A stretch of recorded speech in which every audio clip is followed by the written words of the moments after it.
What's up, my puplings? Hannah here, and today I'm going to voice over the process of making Enmei Windwood's kitsune mask.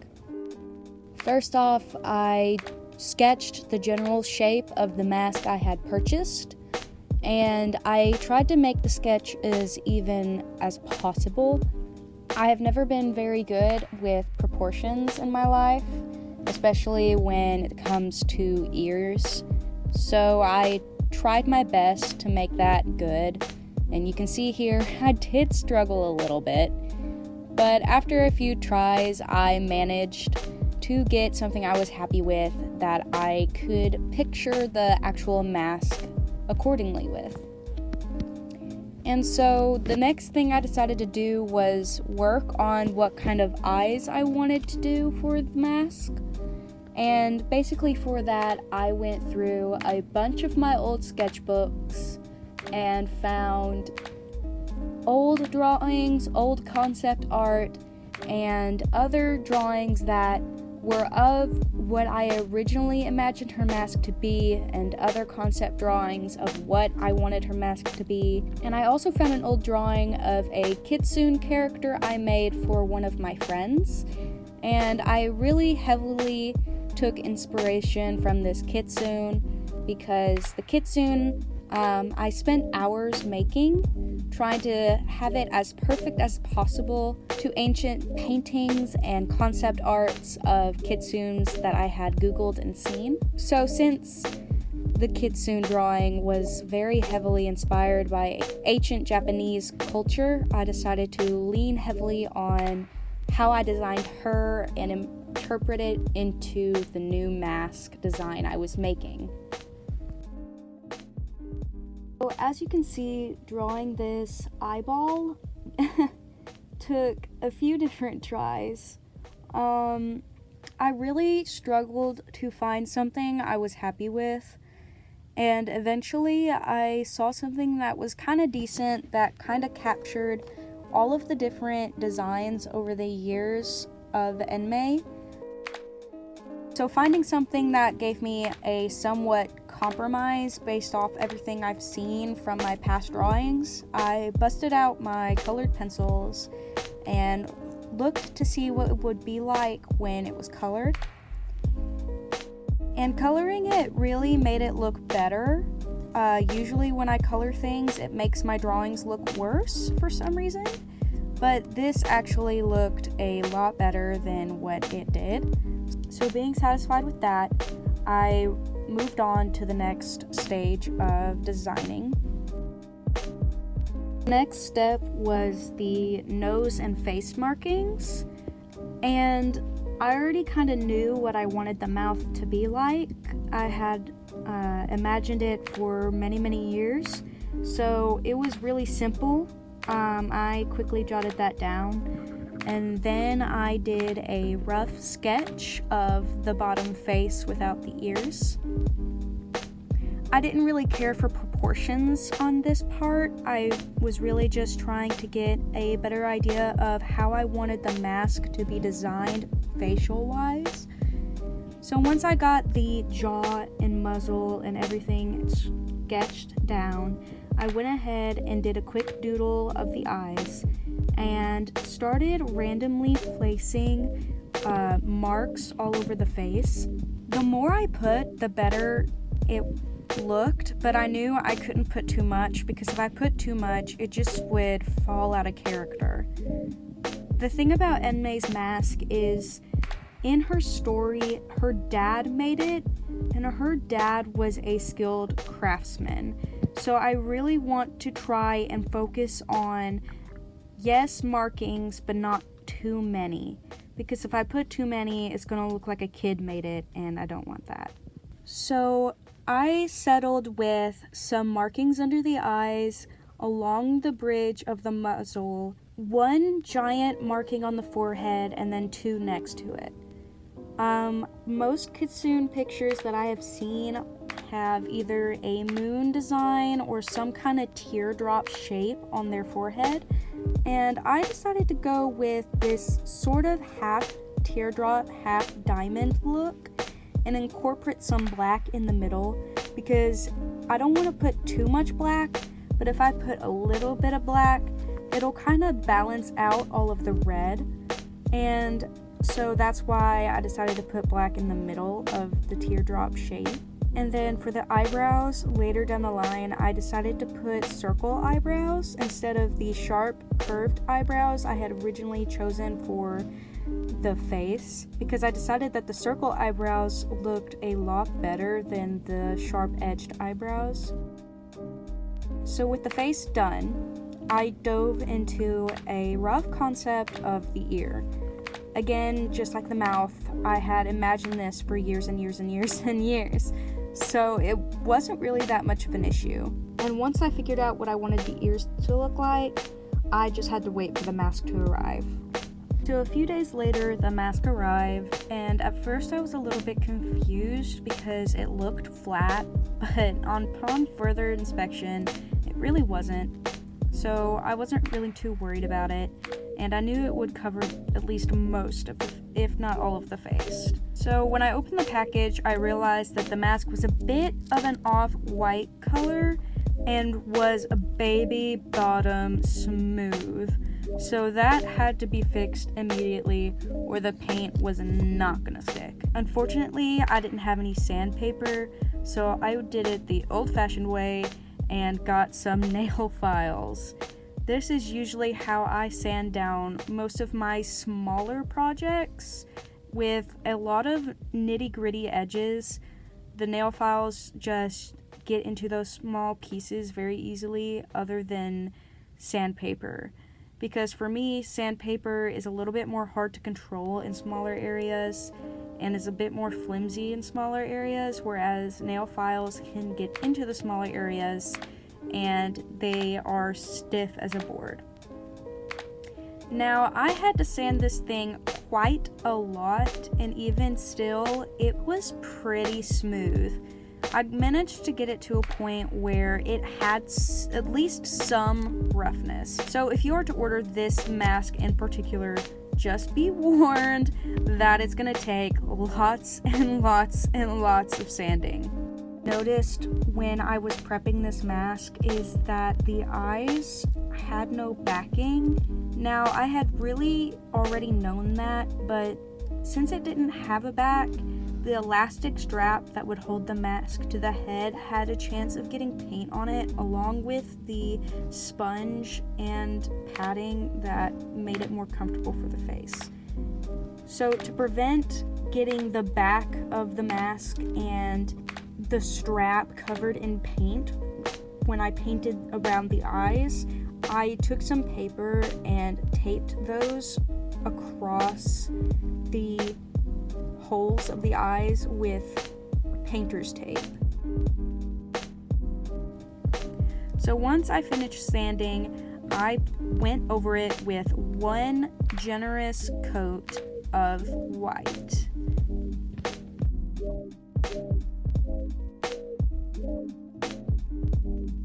So about 10 minutes later, all of the white paint was dry. I totally let it dry naturally. I totally did not use my lighter to speed up the process.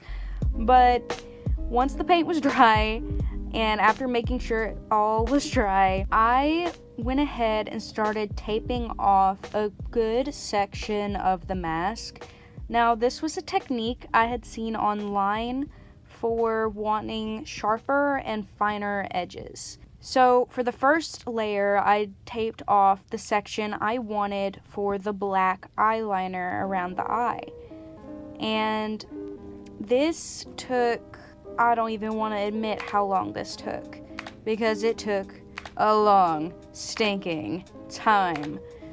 But once it was all taped off, I was really excited about how it was going to turn out, because at least the tape looked amazing.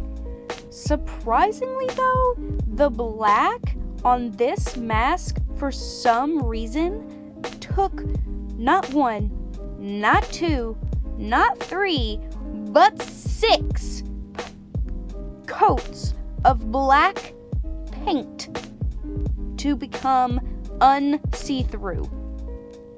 6 black paint. It baffled me because it was black paint. 1, maybe 2 coats, but 6 was insane. So once the 6th coat finally dried, I went ahead and peeled off the black tape, and I managed to get this satisfying shot for you guys.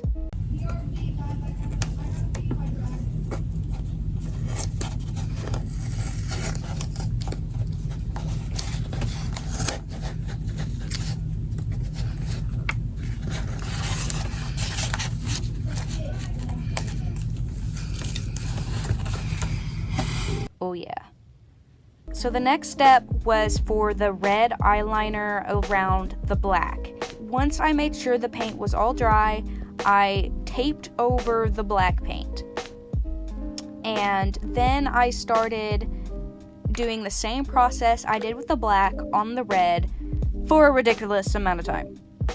And once it was over, again, it was looking great. And thankfully, the red did not take as many coats this time. I don't know why the black took so many coats, but the red was a lot more simple, and to get the color I wanted, I put my pure red paint and then the smallest dot of white, and that gave it a little bit of a brighter color red, and I believe it turned out amazing. Now, here is the sad part. I went to peel off all of my tape, and unfortunately, when I peeled it all away, almost all of the black came with it. And I have no idea why. I'm not a professional painter, so I knew I must have done something wrong, but I'm not sure what I could have done. But I knew I was most likely not going to use this technique again until I can figure out what I did wrong. So after painstakingly doing a million touch-ups and fixing up the entirety of my eyeliner, I moved on to the next step.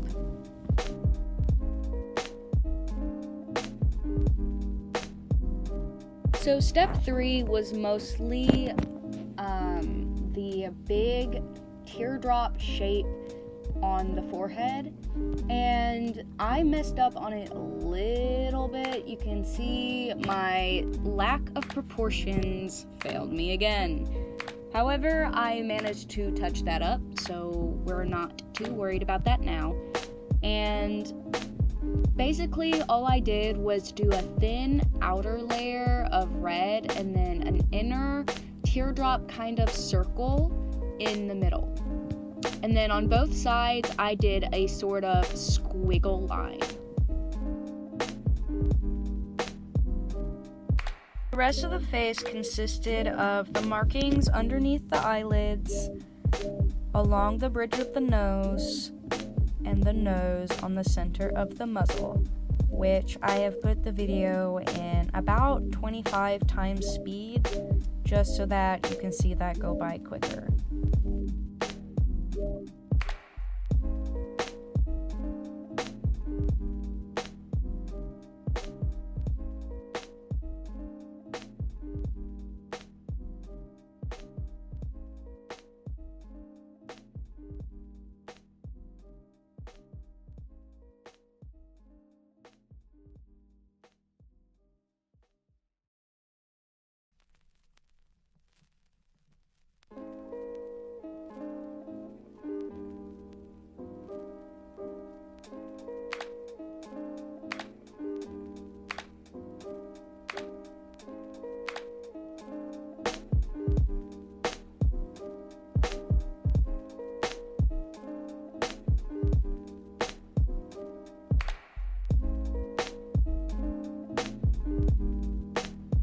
So the last thing I needed to do for this painting portion of the project was layer the mask with a generous amount of Mod Podge.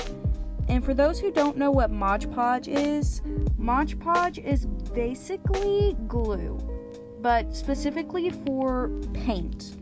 kind of like a top coat for the nails, just to help protect it and make it stay longer. But Mod Podge is like much longer lasting than a top coat on nail polish. And once the Mod Podge was dry, I moved on to the last and final step of this project, which is, drumroll please, the eyes. So for the eyes, I had to search up a lot of inspiration. The main place I got inspiration from is actually Therian's, because they use this thick mesh over the portion where the eye sockets are, and you can't exactly see through it. You can't exactly see through it from a camera angle, but you can see through it with your naked eye. And so when I would wear it, it would allow me to see through it without letting the viewers look to my face, which is kind of exactly what I wanted for this character, because Enmei wears the mask to hide her scars. And I wanted the least amount of visibility for the outside viewer as possible, while also giving me enough visibility to actually create shorts and videos. Now, I purchased the thick mesh off of Amazon, but I'm sure you can get it at any local craft store that might be near you. My town is just small, and we unfortunately don't have one.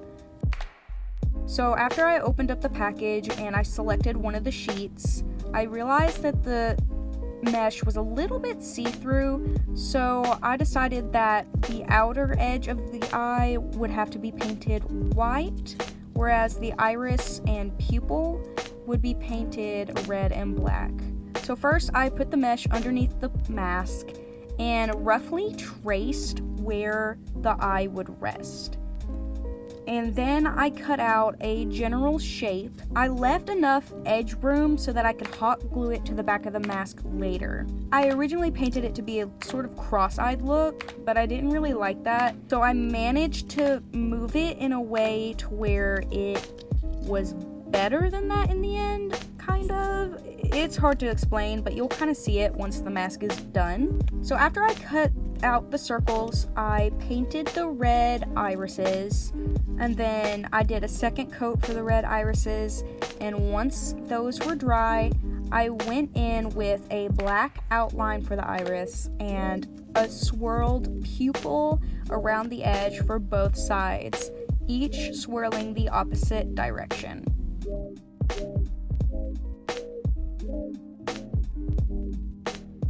And once the white and those were done, I heated up my hot glue gun and tried to stick it on the back of the mask. However, the back of the mask was also baby bottom smooth, and I had to sand it again as best as I could, and then on my second attempt, they stuck. And now we will see the finished product.